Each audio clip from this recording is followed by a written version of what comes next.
Today I'm going to talk about core activation and pressure management to improve your ability to manage pressure if you're lifting weights, if you're exercising, lifting heavy things. That's what this video is going to be all about. So two things. First thing is your breath. Second thing is your core. So first thing, breath.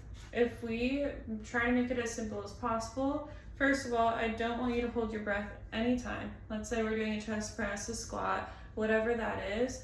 Don't hold your breath, because when you hold your breath, all of that air that you're holding is stuck in your lungs, right? And that's a lot of pressure downward. So if we hold our breath on a squat and we come back up, all that pressure goes towards the areas of least resistance, right? Let's say you have some core weakness, all that pressure is going to be pressed onto the abdominals and the pelvic floor, okay? So really important to stay breathing. I want you to think about exhaling on exertion. So if you're squatting down, exhale as you come up.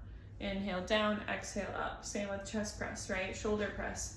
Inhale down, exhale up, okay? So thinking about that with the breath is gonna be super important. And then when you are breathing, I want you to think about 360-degree breathing, right? So you can practice your breath in the morning, at night, whenever you can lie on your back, sit in child's pose. I really like child's pose, but if you're here in child's pose, right, in this position, you want to think about expanding your rib cage at the sides, in the back, and in the front, to get that 360-degree breath. That's going to be really helpful for getting that diaphragm working. It's going to be helpful for that pressure management. So working through that can be super helpful.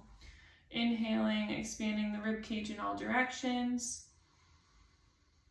And then exhaling, just let all the air out.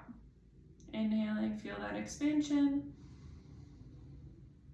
And exhaling.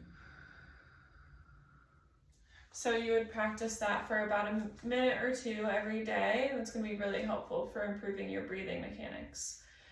Now, when we think about core, this can be tough to learn, but the more you practice, the better it will feel. And if you're struggling with it, you can always talk to a physical therapist and they will help you with proper activation. But you're going to lie on your back and we're going to think about how to properly activate the abdominals, okay? So you're going to lie on your back, you're going to find your hands are going to find the hip bones, okay? Those hands are then going to come inward a little bit, sink right inside the hip bones and go deep. And what you're going to do is you're going to focus on your breath and you're going to engage your abdominals here, okay? So I'm going to sit up so I can explain it better, but you're going to be in that position.